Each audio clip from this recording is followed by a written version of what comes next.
Welcome to the Movement Minutes with your host, Reed Nellis. Here, we pursue the human connection. We learn how to empower one another. We discuss clinical pearls. We discover our passions. We reflect on our capacity to achieve.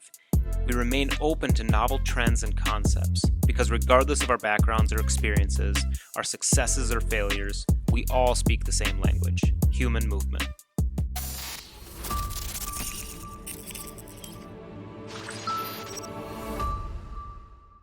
On today's episode, we have MC Michael Cummings. Michael Cummings is a legend in the strength and conditioning, research and development world when it comes to athletic equipment. MC started as a personal trainer way back when, not to date himself there, but started as a personal trainer working with the likes of Dr. Seuss and his wife and some big high-up execs. And we talk about this in the episode, how that can kind of weigh on you and you can get burnt out in that model. So he started tinkering around, trying to go to Home Depot and build products and basically pimp it out to anybody that he could see would buy it and be interested in it.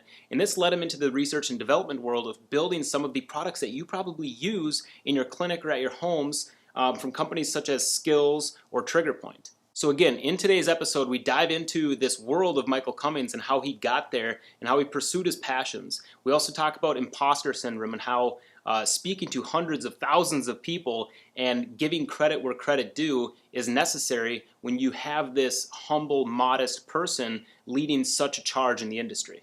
Hopefully you guys enjoy this episode as much as I enjoyed an hour-long conversation with somebody who I look up to big time. So join me in welcoming Michael Cummings. All right, everybody, we got MC Michael Cummings on the podcast. You just heard the formal intro, but Michael, tell us a little bit more about yourself. Tell us what we need to know. Yeah, Reed, happy to be here, my brother. Listen, the bottom line is I've been a fitness enthusiast forever, strength coach forever, and so it's just parlayed into a whole bunch of really cool opportunities. But at the very nature, I've been an iron slinger since I was like 12 years old. Maybe even younger than that. My parents threw me in a little gym to go work out, maybe because I was chubby eating macaroni and cheese all day long. But I'm a dad. I got two beautiful kids. They're the joy of my life. And besides that, being outdoors and messing around with tinkering and engineering stuff, I love work. I love just everything that this industry brings us. So super excited to talk to you. I love what you got going on. I got to say that because Thank you, man. Been following your work since I met you at the summit, and you're doing some great stuff over there, brother. I appreciate it. It's just trying to follow in the footsteps of people in front of me, right? And I think that's something that you bring to the table big time is not only creating those footsteps, but continue on the footsteps that people have provided you in the past as well, and just refining them, especially with product development and making them more intriguing and interesting. I want to get into your background a little bit further. So first and foremost, you are a personal trainer to start, like a fitness enthusiast, always iron slinging and all this stuff. But your first career was a personal trainer, right? That's right. Yep. I went to PT school and I put myself through getting a degree in kinesiology and became a personal trainer at that time. Realized in PT school that I didn't like insurance. I didn't like dealing with the bureaucracy. And so I figured as a personal trainer, we don't have a governing body. So I'm able to be, I went and got my LMT license and I was able to do cool stuff under the guise of a personal trainer. And it was my first border of entry, and I was able to do a lot of cool things that I wouldn't have been able to do had I been governed by a larger body. See, and I think that's huge. Like so many people, and me being able to teach across the country for Rock Tape and M Plus and TriggerPoint and Skills, I meet these massage therapists, LMTs, whatever, CMTs, whatever they are.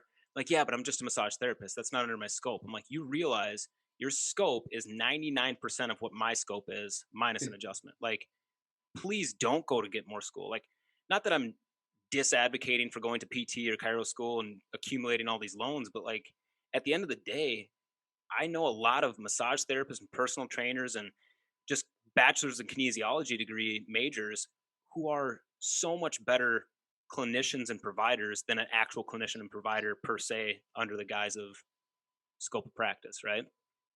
So it's maximizing your effort that you're able to provide individuals.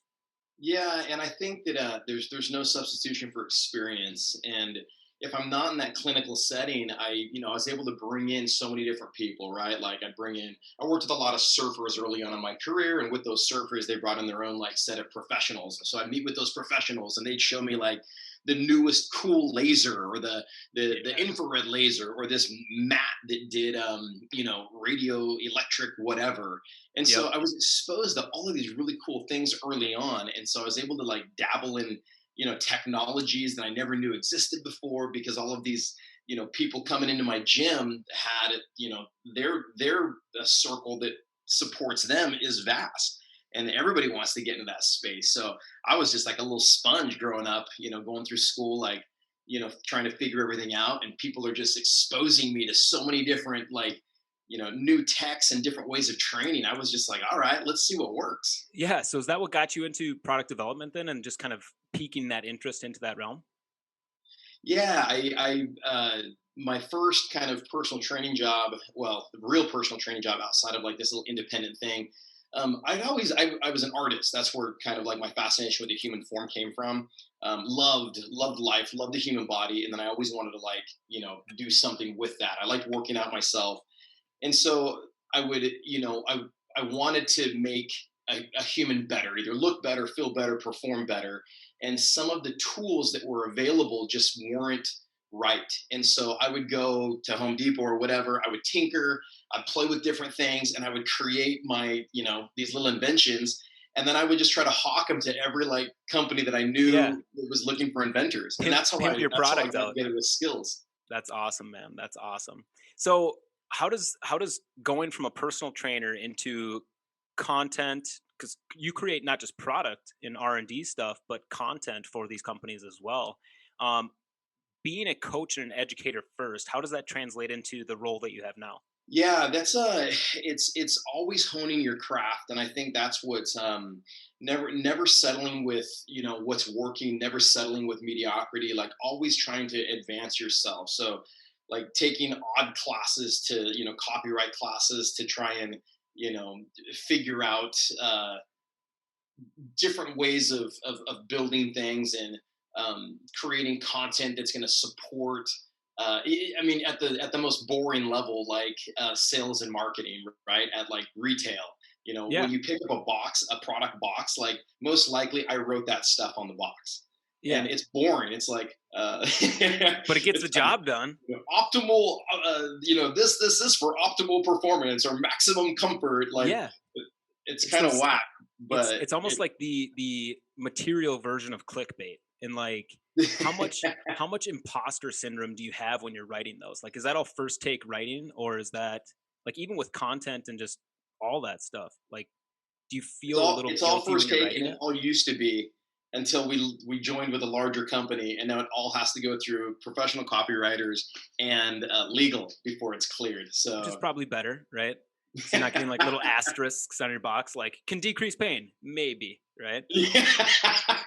may aid in the assistance of diminishing Yeah. pain, perhaps. Which I think, like, in the world we live in right now, it sucks that you can't, like, I get it why we can't just say what we want to say to an extent, because there's falsities and incentivizing and all these legal ramifications to it. But like, if we're getting somebody moving and feeling and being more human, like, does it matter what the box says, really? Right. And the frustrating part is why some people can get away with it. Like you can go look at a jump rope, it says the world's fastest jump rope. Well, I created a jump rope using the world's fastest ball bearings. And legal said, well, you can't call that the world's fastest jump rope. How do you know?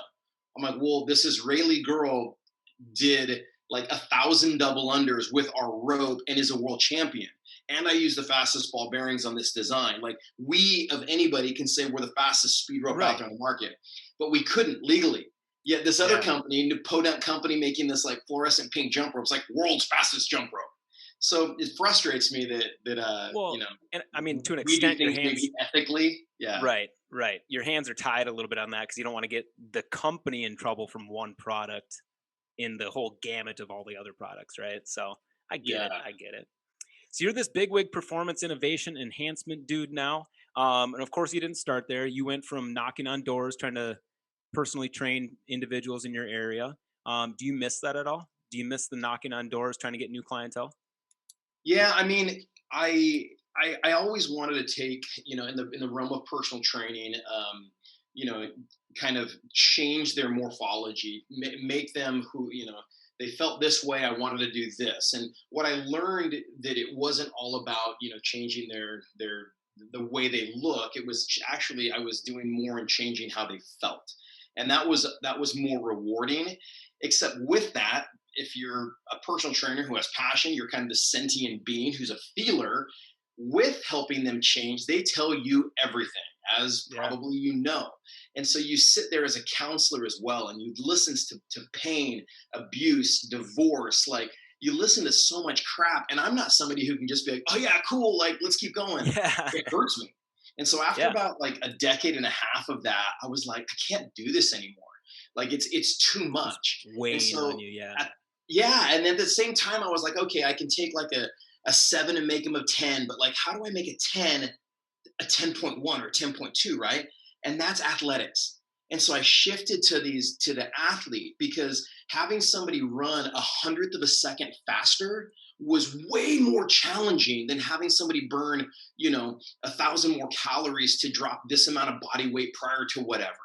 And so I 100%. just had to shift like what I was looking for, and that just, my brain just exploded at that point. That's Yeah. where that's where I made that shift into, oh my gosh, like I got to start creating like product and innovating and talking to people who are going to really help me advance this agenda.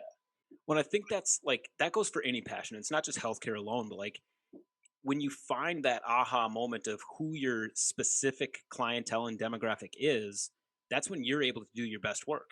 Like, will I see a 99-year-old osteoporotic woman who walks in my clinic? Absolutely. But am I the perfect solution for her issues? Probably not, because that's just not my specific niche or demographic that I work with. And when you're able to work with the high level athletes and trying to chase that extra 1% or tenth of a second or hundredth of a second better time, that's where you want to shine. Those are the big problems that you like solving. I think that's huge, right? When and the difference is too, it's like, my clientele was huge. I had like the president of Warner Brothers when I was a personal trainer. I had Dr. Seuss. I had his wife. Like, I had this Really? entire like big like, clientele of like, world famous people that paid a ton of money. Yeah. But then I transferred to athletes, and the athlete was like, just tell people you work with me, you'll build up your client. I was like, no, no, no, I need money here. I still need to, Or I trained the I need to make a surfers would living. just send, yeah, the surfers would just send me into like Nixon or Nike warehouse. They're like, I'll just pick some stuff up. Here's a gift card. I'm like, this Yeah. isn't paying my mortgage. Right. I thanks can't for the cool shirts, but like I can't I yeah, can't pay rent on this. go to guaranteed rate affinity with mortgage company and say like, here's a gift card. It's like an IOU, right? Here's 6 Nixon watches. Right. Doesn't work that way. It doesn't work that way. Yeah. You love being active. You like where you live. You like all this stuff. What do you find the most beneficial about being outdoors and being, I mean, like, watch your Instagram videos. Like, you're always working out outdoors. And of course, living in California kind of allows you to do that a little bit more so than some. But what do you find the most beneficial of enjoying the outdoors, whether it's hiking or just walking around your neighborhood? Yeah, I think early on I kind of grew up on a farm, and I think when you start looking at like balance, coordination, all different movement patterns from squatting to hinging, all of that happens outdoors. So I never just got on a flat pavement and just ran. It was like, I'm going to run on this fence, or I'm going to go jump this bale of hay and like do A, B, C, or D with it. And Yeah. that's really what's transitioned into me training outdoors now. It's like, if there's a giant tree, I'm climbing that tree. Like, Yeah. I'll hike only to sprint up rocks. Like, we went to Cancun, the pyramids, and we were just doing like, we're sprinting up the side of these pyramids. So it's like, all of that is my preference in training, actually. Moving trees, climbing, like that would be my preference over. With the Rocky theme song playing in the back of your head, right? Oh my gosh, yes. That's awesome. So, do you see that change happening in research and development, both with products and the fitness industry as a whole? Do you feel like we're getting more and more complex? Are we reverting back into more of a minimalistic approach to fitness in the industry?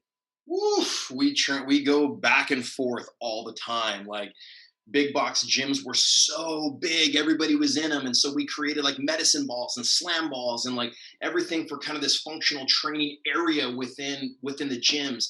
And then everybody kind of had this affinity to go like outside. And so like Spartan races blew up and Tough Yep. Mudder blew up and Alpha Games and American Ninja Warrior. And everybody was into this crazy like minimalistic obstacle course racing. And then this crazy thing called CrossFit came around and they said, hey, we're a hybrid. You're going to be indoors and outdoors at the same time. And Yeah. all of a sudden, Orange Theory Fitness, F45, and all these little boutique gyms that do both of those things just exploded. And so right now, well, COVID's given it's going to throw the industry, it's going to not topple the industry, but it's going to change things. And we don't know how it's going to change. Home fitness certainly has become this really big thing. The problem with home fitness is you're not getting massive anymore. You're not getting super lean. You're just kind of like staying fit or getting unfit. And so like everybody's got like, oh, I got my dumbbells. I got this. I got this. People are more okay with doing less. And so I think there might be this big resurgence where it's like, no. Like you're either going to go like all this way or you're going to stay like just doing a little bit here. So it'll be really interesting to see like the fallout from what this pandemic has done. Yeah, I mean, like, look at Peloton stock. Like, I bought it months ago at like whatever it was, like $100, and then of course I sold it at like 120. I'm like, I can't go higher than that. Peloton's up to like 170 something right now, and I'm like, well, that sucks. But that's got to come down. I mean, this home workout idea in the middle of this pandemic is great. Like you said, maintaining or staying here is better than decreasing for a lot of Yep. individuals.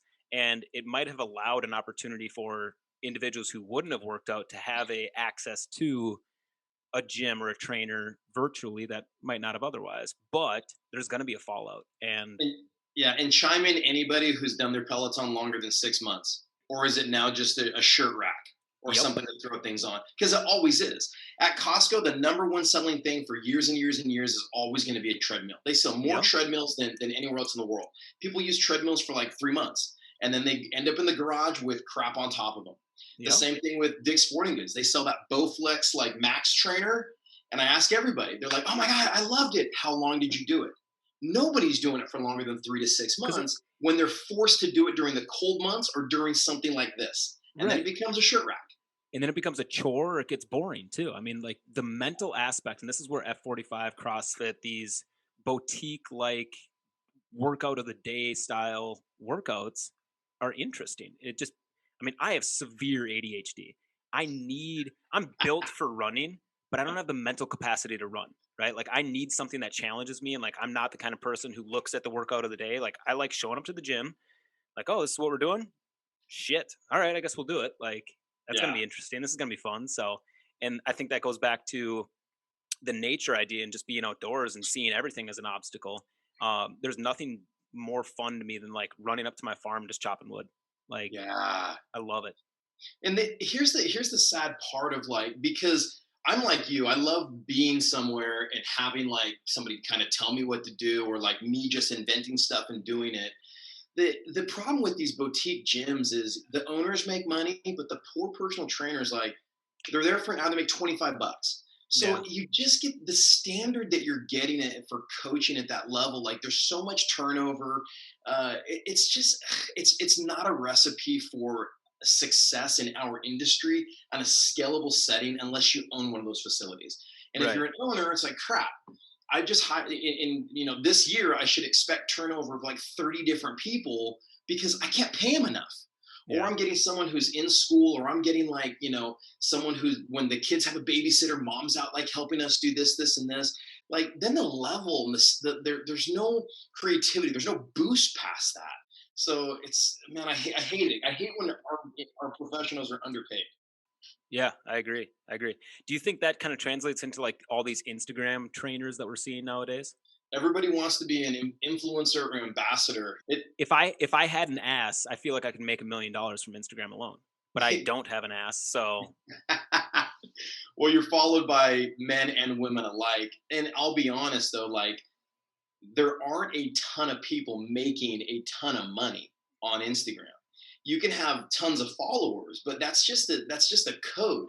You follow 1,000 people, they follow you back, and then you cancel them or you yeah, delete them. yeah, Or you post some like porn picture and you get like a whole bunch of people and then you take that post down. So there's a whole bunch of different, like, creative ways that people, will do this thing. Now, don't get me wrong, there's people making a grip of money to push product, but for a large part, like if you look at skills, trigger point, harbinger, companies I've worked with like Theragun, blaze Pod, like they're not paying any of their influencers. Like they don't pay anybody to promote their product. You Yeah, might to give get them a free Nixon product. watches.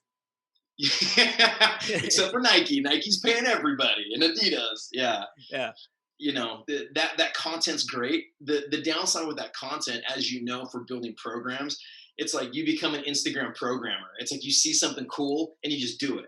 It's like, Yeah. well, I like that, but like, where I always say two things on any program. I was like, Coach, what do you think about this program? And I go, well, what's the goal? Once I've established the goal, I go, where in your program does that fit? And even if it's like sniffing a marker, like there Yeah. might be an activation purpose for that if the goal is to, like lift heavy weight, like it's one of those things you snap and Yeah. go crazy. Ammonia thing. Yeah. Yeah, but the idea of it is like they're just pulling it and they're like, oh, I did this because it's like it looks great. It's like, all right. That's kind of goes back to the complexity versus minimalistic approach to fitness right now. Is like it's so ungodly easy to see something on Instagram or see something that like inspires you and just bastardize it, copy it, repost it, and get 1,000 followers or whatever. And the validity behind that is it's going to look sexy for 2 weeks or whatever it is. Yeah. But it's all fad. And I think that's the downside of health as a whole, as we see it across the country, is like we see fad diets, we see fad workouts, we see fad approaches to mindset and mental strength and stuff like that. And like, is there a right answer? Who the hell knows? I think like you say a word fad. When I hear fad, I think temporary. When you see programs and companies that have stood the test of time, like the EXOS system, Verstegen system, Mike Boyle's system, Yep. um, Gary Gray, like these systems that have been around for a decade, 2 decades, like those are the ones that hold weight. All these other little ones, like there's these ones that like come and go all the time and they're great. They're like these, jump into it. Like if that But they're excites you, temporary. gets you into fitness and helps you, absolutely. It's a catalyst. But unconventional training to make it look cool and unconventional, it may not hold the same weight as something that has been standardized and around forever and ever and ever. And everyone asks me that. They're like, oh, I used to do that, but it just got too boring. That's fine. You want to talk to anybody who has excelled at anything, they did boring for a long time. Yeah. Adrian Peterson, OBJ, like these professional athletes who were going through these rehab settings, they did boring for so long. In 6 months, they were back doing exactly what they did before. Why? Yep. Boring stuff. You take them through Tiny. the same stuff. All right, here's your knee extension, maybe Yep. some BFR bands. Like maybe those are the new type of things that you're implementing, but your program is a standard. It's something that works. It's tried and true. Well, and like even those new, even like the nuanced, unconventional exercise programs, if you want to call them that, they're rooted in conventional theories. It's just made to look sexy, made to look interesting, made to look fresh and new. It's a painted with a new face, right? And Yeah. when you go back to like marketing and selling, which if we're not selling somebody something in the healthcare world, we're not helping people. Like part of my job is to market and say like, hey, your low back sucks. You need to realize that we need to make it better because your life sucks because of it, right? And like I need to throw that in people's faces Yeah. because otherwise they're not going to do anything about it. And they're going to be miserable and they're a detriment to society. The unfortunate thing is when you're trying to sell conventional, easy, rudimentary per se things that are boring, that doesn't sell well. So you need to make it like little splashes of sexy, right? Yeah, I think that's exactly right. I used to call it fishing. I'd stand up on like a stability ball and like front squat like 135, and everyone's like, "Oh my god, that's amazing!" Like, can I train with you? And I'm like, yeah. And but we never do that. Like, I would never have a client do that. But I'm fishing, right? I'm out there Right. like casting my lures out and being like, yeah, I have this like this thing, and you do throw in those things like. My son's a soccer player, and I always have a soccer ball when I'm training him. Like he's planking, like he's doing his planks, and then with his feet, he's moving the soccer ball back and forth because I Yeah. want to create that fun thing that that's that thing that he can identify with, so he just doesn't think he's like, battling through the suck. Like he Right. hates training. Right. It's still a plank at the end of the day, but That's right. Yeah. it's a more fun and interesting plank. So when you're Yeah. creating content, public speaking, I mean, you've spoken to hundreds of thousands of people, fitness professionals, healthcare advocates, research and development, and I mean, you've been around the world once or twice, right? Yep. Did you ever suffer from like an imposter syndrome at some point in your career where you're like, God, what the hell am I doing? Or you kind of look back and you're like, am I qualified to do this? Yeah, I think what you do is there's a lot of things. Like I certainly didn't invent a lot of the stuff that I'm talking about. I've just packaged it in a way that maybe makes sense for my audience. But such is everything, right? Such as the Bible. Like, we take all this stuff, put it together in a few different books, and then we spurt it out to the world. But yeah, I get through it, and I always make sure that anything that I am saying that I learned from somebody else, I'm giving full credit for it, or it's in my appendix or something like that, or I'll even name it. I met with this German neuroscience kid, and he showed me this cool little cognitive development thing with a ladder, and so I in our new performance specialist course, like one of the drills is called the Emberg ladder. This kid may never ever in his life even know that like I named a drill after him. Yeah. But to me, those are the people, like you said, on the shoulders of giants. Like those are the people who brought me where I am. And so I'd say like, hey, these four pillars are kind of this exosystem. I believe that it's important for that, that, that, that, that.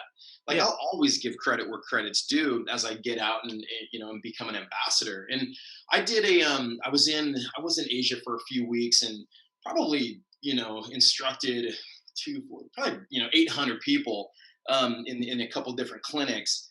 And right after that, like EXOS showed up like a month or two later, and like 70% of the people who signed up for their mentorship came from the clinics we gave. So we're definitely, and I didn't really mention EXOS, but Yeah. it's we're You giving piqued to, their we're interest. supporting everybody who wants to come in and give that further education.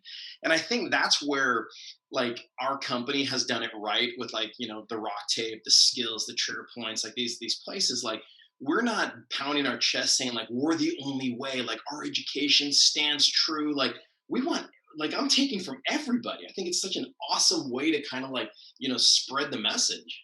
Well, and at the end of the day, it's collaboration, not competition, right? That's how it should be. Yeah. Well, and that's where like you see these big companies that support that, and it's intriguing. It's inspiring to see that from a small company owner, a small business owner, that I can emulate that in my immediate community too. Like you're working with a worldwide community, I'm working with my local community, and it's inspiring to see that. Yeah, the other thing they do that's really cool, and I know that you do it too. These kind of like altruistic like ways of working. In the Philippines, there's not a lot of money there, and so to do a 2 day course and charge the $800 like you're supposed to, that no one would be able to take it. And so we do it for like $75, 2 day course, 8 hours a day, $75. We rent out this thing, like it's a huge deal, but everybody can take it. We have Yeah. professional athletes to physical therapists to like chiros in there to personal trainers. Like everybody gets to come and be exposed to this. At the end of it, they're in tears. They're like, no one has ever come and like paid the money because they understand that it's only $75. No one's making money Right. off of it. Right. We're losing money being there. But they're like the fact that you come here and give that education to us, it's like they're so grateful forever. So Which like that's one of the give back things that's so great about right, and that skills. rewarding feeling coming from that and just being able to deliver that content has to be unsurmountable. I mean, that's got to be so inspiring to you. They wouldn't get it otherwise. There you They go. absolutely would never. They just wouldn't get it otherwise. And then to then see them like post something that like you showed them, and now they're doing it right. That's like the coolest thing ever, because now you're advancing healthcare in their country where it never would have happened before. Right. So Absolutely. that's what excites me, is that you're actually like helping them evolve like what they're trying to do, which will lead into generations and generations of better care for For sure. for the For sure. population. So one thing that I took away from you just saying all that is like you're one of the most humble, modest dudes that I know. Like even the first time I met you, like we were sitting down in the cafeteria, you're talking to Caroline, and I was just like, this guy is somebody that I've looked up to and like had a man crush on for like 3 years because he's so freaking smart and has giant biceps, but he's just a dude. Like that blows my mind. Is it hard for you to speak to 800 people and not like fear that attention? I never let it get to my head just because like I just love people, man. Like Right. I don't ever look at myself as like above or in fact I get a little uncomfortable. I remember showing up in Japan and they're like so tired and they're like, "Hey, come to this like dinner." And these local trainers had rented out like this entire restaurant. There's probably like 150 people there and they were just there to like meet me, right? I felt so uncomfortable first Yeah. off. They didn't speak the language and I don't speak Japanese. And so I couldn't bro down with them. And so because I was just sitting there like eating and they're there like kind of like waving and stuff, that made me feel like this kind of like this thing that Yeah. was uneven. I hate the unevenness. Like I just want to be out there having a great time showing you Right. guys how to train and how to coach and that's it. Whether you at the end of it go, "Hey, I invented all of this and I don't even know who that guy is." I don't care. Right. Like for me, it was just being able to just impart passion, love, and all that stuff with a colleague, where then they're going to go ahead and take on. Like So you get into that's those situations where like you can't accurately display your personality and you're like, I realize I probably look like an asshole right now, but and there's no way that you can prevent that. And I hate that situation. Like when somebody gives yeah, me a gift spontaneously or sings me happy birthday, I'm like, please don't do that. I don't want to look unappreciative, but I know I'm going to look unappreciative. yeah. I hate that. I hate I that. I showed up in I was coaching the Chinese national soccer team, the women's team, and I was there for like it was all morning. I was wet, I was tired, I was exhausted, and we're walking through the University of Shanghai, and the dean of the university says, "Hey, can you step in and talk to some people?" I said, "Yeah." Well, there was an auditorium filled with about 500 coaches, doctors, and they were all like auditorium seating with like notepads. I see two chairs, two things of tea, and I'm like, "What is this?" Like, I don't know what I'm going to do. I have Yeah. a translator who is not a very good translator, meaning they don't know medical terminology. And so Yeah. these guys are going to ask me super high level questions. And sure enough, we start getting into like, the way Asian squat compared to Americans because of the way, someone More goes to the acetabular bathroom in a joints situated. hole. Yeah. Yeah, versus sitting on a toilet for, generations. Yeah. And it was friggin' awful. It's just what you said, man. Like I can't communicate right. I know what I want to say, but my translator can't say it, so I don't know what Yeah. is even being said.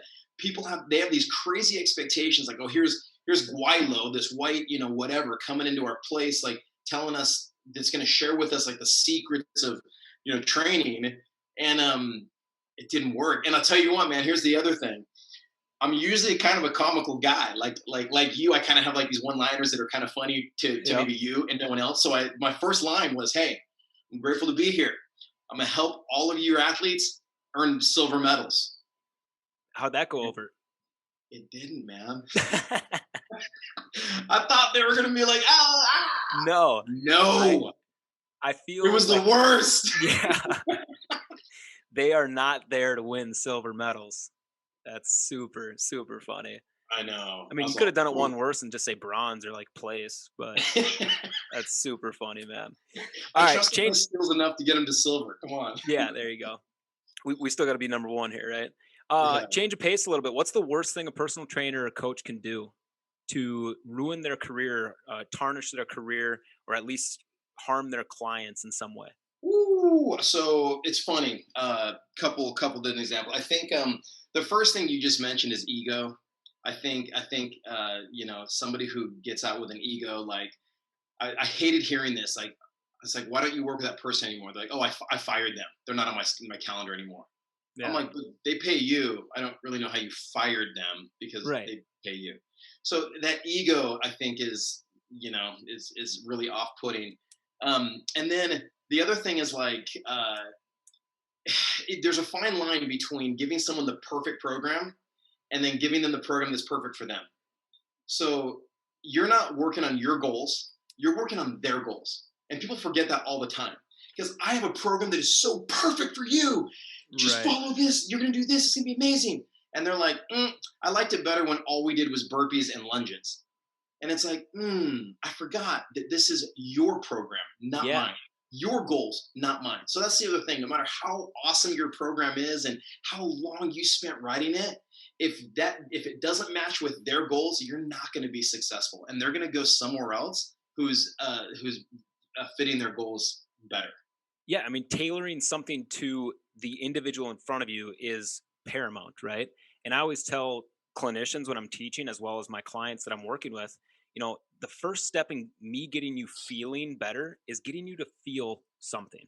And hopefully it matches the intent of what we're supposed to be feeling with a corrective exercise or something like that. But if you're not feeling, this area of musculature or tissue engaged, but if that's our intent, we're missing our shot, right? Like, we have to get you feeling it first, and then it doesn't matter what exercise we throw onto that, because there's a billion different gluteal amnesia exercises we could do, or VMO engagement exercises, or anything like that. But if it's not something that you feel, we're missing the boat. So check this out, Reed, because this is interesting, right? Like I always thought about this.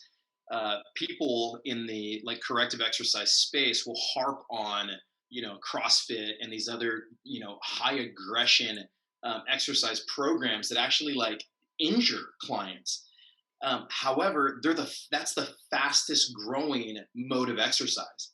So the question is, humans right now like to get their asses kicked. That it makes them feel so good to get the shit beat out of them. Yeah. I'm in F40. I go to F45 and it's like burpee time. I'm like, no, I freaking hate burpees. Everyone's like, burpees. I hate burpees. Like they're doing them wrong. Their back's wrong. Their wrists are wrong, but they keep doing it. From a corrective standpoint, you'd be like, oh my God, like this is awful for them. Yeah. Why is it growing then? It's because at the end of it, they're feeling fatigued. They're feeling like they went to war. It's after you get in a fight with somebody, you're hugging your best friends afterward. We have to think that that's the mentality that people want right now. Yeah. Yeah, maybe it is injuring them a little bit, which is awful. But how do we not injure them, but give them that what they want? But think about this: like, why do I do why am I going to do a Nordic hamstring curl? What's the intent? To get injured, right? Like I'm microscopically injuring my tissue. So I mean, at the end of the day, it's all the same. And like I will say it's very hard for me to go to a workout class, or like I work with a bunch of personal trainers around here and high level NHL trainers that send me referrals all the time. And like I can't go watch them work out because I can't shut my corrective exercise brain off for a second. Yeah. Or I should retract that. I couldn't. And that's something that I'm learning more and more about is like, I don't give a shit how you move in the gym or, with my professional athletes on the ice or on the pitch or on the field or court. Like, do whatever you need to do because your job and your intent of that movement at that time is task completion. Get the puck in the net, get the ball in the net, like score a touchdown. Like, that's task completion. I don't care how you're biomechanically moving in that instance. Now, if we can perfect, if there is such a way to do that, the small, tiny, unsexy movements after the fact, before the fact, in the prehab rehab world, that's kind of where these step in. Honestly, I hate the word corrective exercise because I had this conversation with a different guest. That implies that something was uncorrect to begin with, right? Like it could be correct and we're just making it this much better. That's not a corrective exercise. That's just movement, right? Yeah. Good take on that. I like that. Yeah. Challenging you should be the freaking host of this, man. Why don't you ask me questions? I like that. All right, buddy. I don't want to take up too much of your time here. So we've got the 3 final questions. I did not email you these ahead of time. So these are going to be real, raw MC answers. If you could be ranked top 10 in the world at something, what would it be and why? Woo, top best dad. Come on. You hopefully are the best dad for your children. I mean, we haven't taken any tests, but I'm assuming you are the best dad for your children. There's so many way better dads than me for my children. No, listen.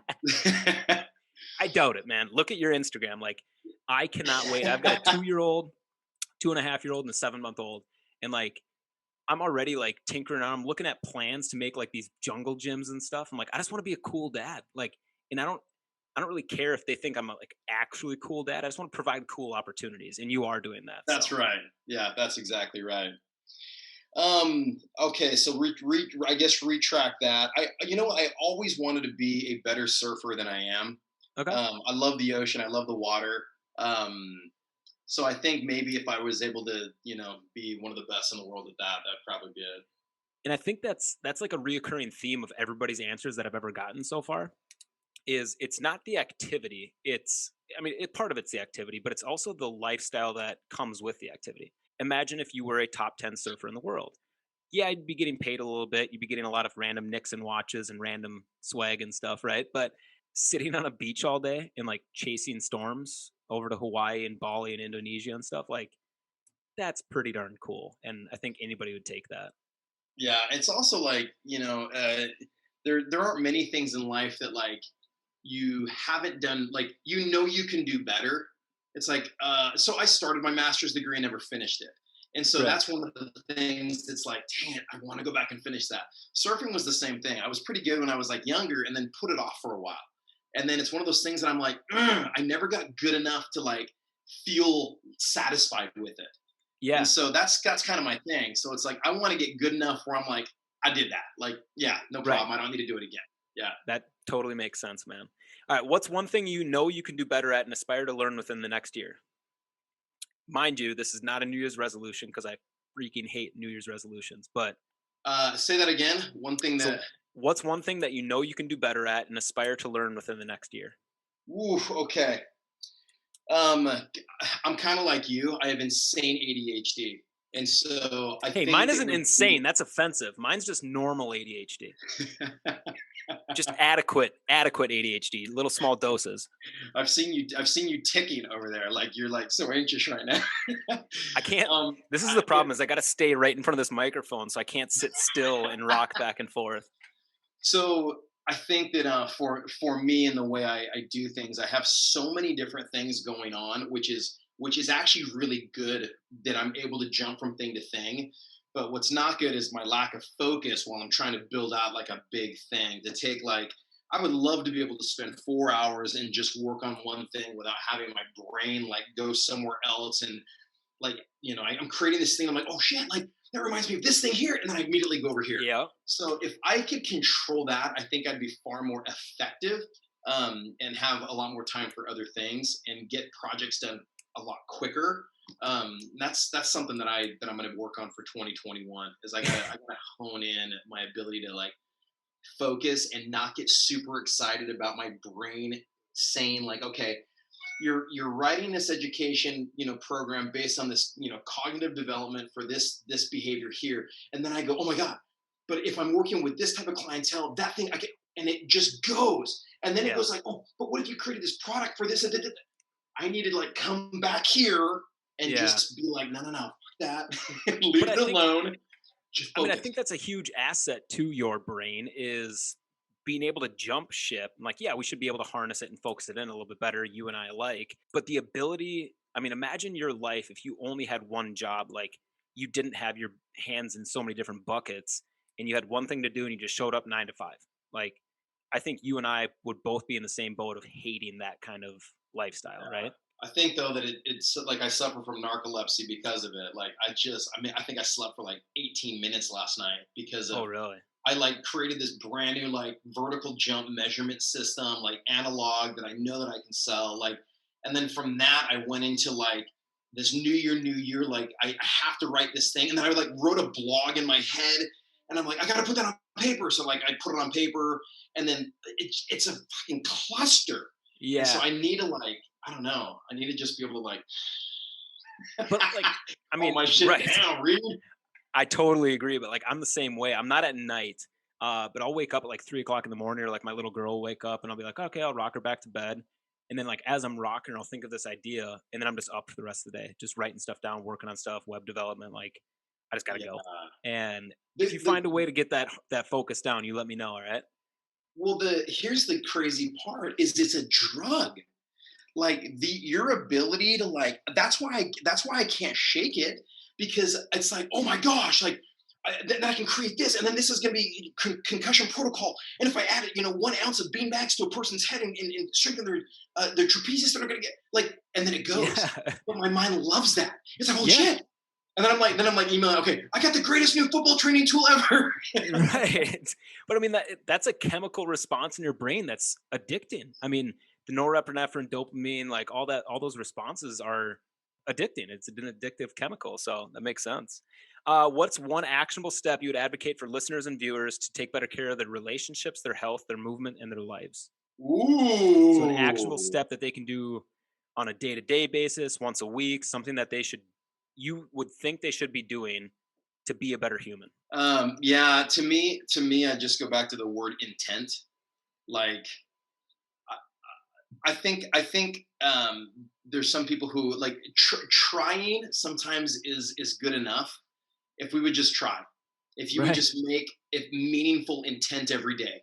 If you just say no to that one thing that you knew would be bad, it's like, oh God, I'm passing by McDonald's, I want to eat a whatever. Just have that intent. No, I'm not going to do it today. Every day, that little like victory over that is going to just progress to like you saying no to all sorts of those other things. But I don't think people even like sometimes make the attempt to try Right. because they're like, oh, I'm gonna fail, or yeah, I tried but I failed. It's like it doesn't matter. Like we just need to try more, not Yeah. not try harder, just try more often. And I believe that like all that habitually will become something that resonates and starts creating what you want to create.